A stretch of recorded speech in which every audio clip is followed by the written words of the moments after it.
Página 30. El libro negro de Jung. Mi encuentro con el círculo hermético. Carl Jung se había jubilado en el año 1947, a la edad de 72 años, aislándose en pleno contacto con la naturaleza, en una casa campestre, La Torre, que él mismo edificó adosada al lago Zúrich, en Bollingen.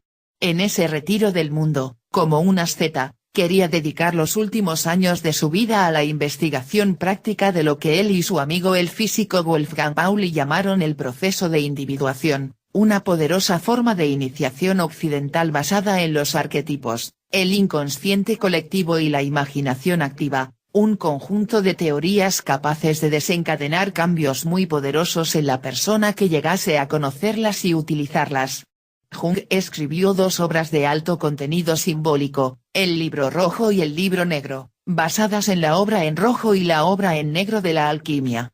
El primero es un diario manuscrito conocido por sus estudiosos como un compendio de experiencias sobre el subconsciente en relación con el espiritismo y los estados alterados de conciencia. Del segundo manuscrito se tienen referencias difusas y contradictorias, pero no se conoce su contenido ni su paradero. Jamás se divulgó nada de su contenido hipotético. Es más, se dio por desaparecido durante la Segunda Guerra Mundial. Incluso hay noticias de que los nazis lo buscaron afanosamente, no se sabe si para utilizarlo en su hermetismo pagano o para quemarlo. Por lo general, en el mundo académico serio impera la idea de que el libro negro, un presunto compendio de apuntes y escritos dispersos que sublimarían las más avanzadas teorías de Jung, no existe. Pero para unos pocos estudiosos de la obra más mística del psicólogo suizo, dicho libro contendría un conjunto de instrucciones personales, las transmitidas de palabra a un reducido número de discípulos. Es decir, tan solo esos pocos seleccionados por Jung, poco antes de su muerte, habrían sido aleccionados en la utilización del denominado efecto mariposa, la parte más increíble y desconocida de sus teorías psicoalquímicas. La última discípula. Estos afortunados formaban parte de una restringida hermandad, mucho más que una escuela propiamente dicha, pues tenían la finalidad de ejercer su influencia en secreto, a través de sus obras, manteniendo su carácter clandestino y transmitiendo su conocimiento al modo de los antiguos herméticos, de ahí el nombre que adoptaron para identificarse. Hace unos años tuve el raro privilegio de conocer en Madrid a uno de estos iniciados, todavía con vida, y del que obtuve permiso para escribir este libro que ahora me atrevo a editar. Dicho iniciado era mujer, y apareció ante mí en uno de los periodos más duros de mi vida, igual que un avatar. Se llamaba Marie Leonora Strenburn y era una conocida psiquiatra junguiana. Se trata de un nombre ficticio para proteger su verdadera identidad. La doctora Strenburn tendría más de 80 años, si bien no acusaba la edad por su apariencia. Durante las jornadas que empleó en transmitirme las enseñanzas secretas de Jung me llevó a su casa, aunque debo decir que no sé si el lugar era de su propiedad. El caso es que vivía en una villa estilo neogótico rodeada por un amplio jardín asilvestrado. La casa de 3 plantas y áticos acabados en tejados de pizarra, festoneados con remates decorativos y chimeneas altas de adobe renegrido, mostraba un aspecto abandonado y decadente, la verja metálica despintada, con sus adornos de hierro forjado atacados por la gangrena de la intemperie, el jardín poblado de malas hierbas y hojarasca de los altos árboles, las ventanas veladas por la suciedad del exterior, la fachada de ladrillo y piedra arañada por penachos de hiedra reseca. Sin embargo, todavía quedaban trazas del airoso palacete de recreo que había sido en otros tiempos, cuando esta zona de Madrid era un aristocrático barrio residencial. Súbita desaparición.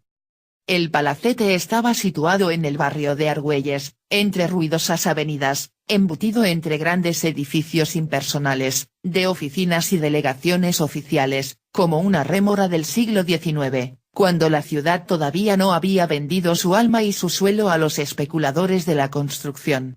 La casa transmitía una sensación de tiempo perdido, zona muerta o cuarta dimensión. Recuerdo que admiré aquella vieja presencia obstinada entre la hortera modernidad rutilante que la sitiaba. La villa, al estilo de las casas de recreo que proliferaban antaño en el extrarradio. Estaba separada de la calle por una tapia de musgoso adobe ocre y una alta verja de lanzas melladas. El lugar tenía todo el encanto de un pasado glorioso y desvencijado, pero su interior parecía un museo, con todo el moblaje original intacto y bastante polvoriento. Lo que aquí vas a leer es una transcripción de las conversaciones grabadas que mantuve con la doctora Strenburn durante varios días, como si me estuviese preparando para mi graduación. Mejor dicho, nuestros encuentros en la misteriosa villa no eran conversaciones, sino monólogos por su parte. Yo callaba y ella me instruía en el contenido del libro negro de Jung. Luego, un día desapareció inopinadamente como había llegado, como un espectro, y jamás he vuelto a saber de ella. Porque me quedó su voz y sus enseñanzas en la cinta magnetofónica, de lo contrario, habría dudado de si todo fue un sueño.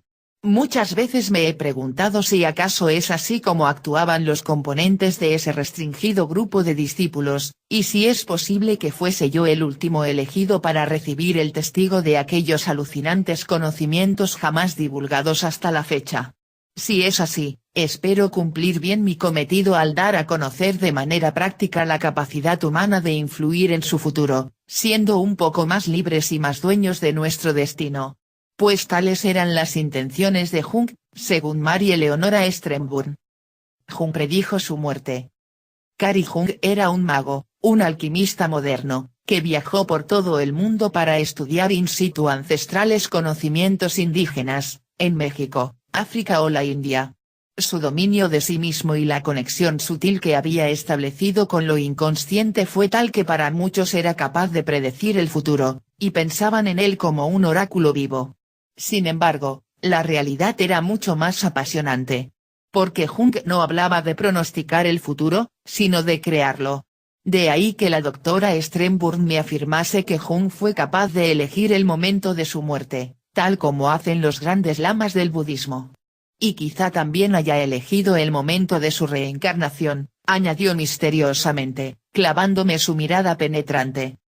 Un día Jung vio caer un rayo y partir de cuajo el tronco de un inmenso árbol, debajo del cual pasaba mucho tiempo reflexionando y escribiendo sobre sus investigaciones. Supo que había llegado la hora de su muerte, y así lo anunció a sus allegados, que no le prestaron demasiado crédito, ya que, a pesar de su avanzada edad, mantenía una gran vitalidad, siempre trabajando al aire libre. Pero una vez más acertó, porque, en efecto, falleció a los pocos días. Él hubiese querido que todas las personas se beneficiaran del poder extraordinario que conlleva su descubrimiento, pero tenía miedo. Hay algunos que utilizan todo poder para su provecho personal, me confió la psiquiatra. Conócete a ti mismo. Si bien se mira, el secretismo de Jung es comprensible. Acababa de terminar la Segunda Guerra Mundial, y los horrores nazis, desatados por un diabólico visionario, todavía estaban latentes en la conciencia de las personas. Por eso encomendó a sus discípulos que custodiasen su método y lo transmitiesen únicamente de palabra o de forma simbólica, como se hacía en las antiguas logias y corporaciones secretas, los constructores de catedrales, los trovadores, los alquimistas, solo a quien las mereciese. Así surgió la Hermandad Invisible de los Elegidos. Pero el libro negro existió, no es una entelequia, eso puedo asegurarlo.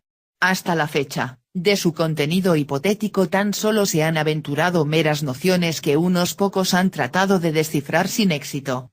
De cómo cayó en mis manos gracias a la iniciada discípula, ya lo he dicho, y confieso que me asusta pensar que no fue casualidad, sino que fui elegido para ello por un designio que todavía no alcanzo a comprender. En esta obra trataré de resumir de la manera más simplificada la información que el azar tuvo a bien poner en mis manos. El mundo académico se sorprendería si conociese la verdadera naturaleza de las investigaciones que estaba realizando Jung en sus años de alejado retiro en el lago Zúrich. Demasiado místicas y sobrenaturales para que la comunidad científica las tomase en serio, y, sin embargo, coincidentes con las últimas investigaciones sobre la cibernética y la física cuántica. La teoría final de Carl Jung es tan asombrosa, tan revolucionaria y rompedora, que la ciencia actual no está preparada para asimilarla.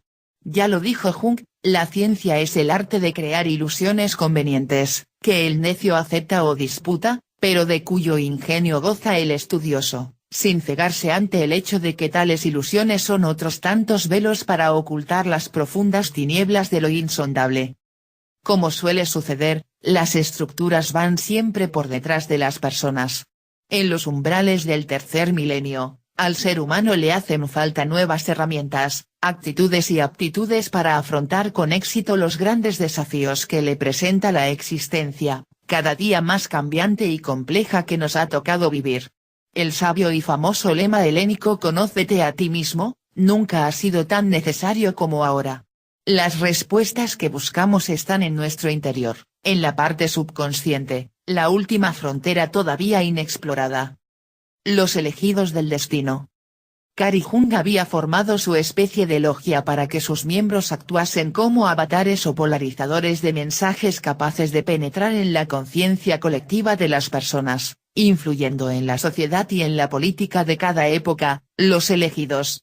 El trabajo de Jung en los últimos meses de su vida se centraba por lo visto en temas demasiado fabulosos y místicos para ser tomados en serio por la psicología racional. Se hablaba de ciertas investigaciones y experiencias secretas sobre el taoísmo, los mandalas, la influencia psíquica sobre la realidad, la sincronicidad, la física cuántica y cosas por el estilo. Pues bien, yo puedo decir que los elegidos de Jung todavía perviven, tal como plasmo en mi novela El elegido.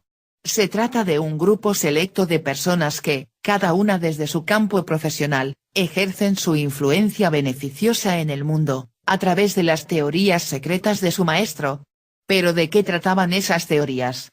Era un método de actuación personal que todavía no tenía nombre, una especie de juego capaz de incidir sobre la realidad de quien lo jugaba, y había sido desarrollado por Jung tomando como base la meditación zen, la psicología, el hermetismo oriental, la cibernética y la física cuántica. Todo lo concerniente a la física le fue explicado a Jung por el mismísimo Albert Einstein, en la lejana época en que eran compañeros de docencia en Zúrich, durante un encuentro de ambos en Kuznet.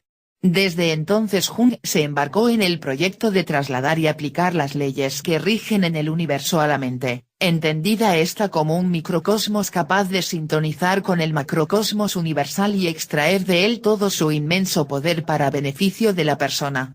La base principal de su sistema se denominó sincronicidad. Página 35.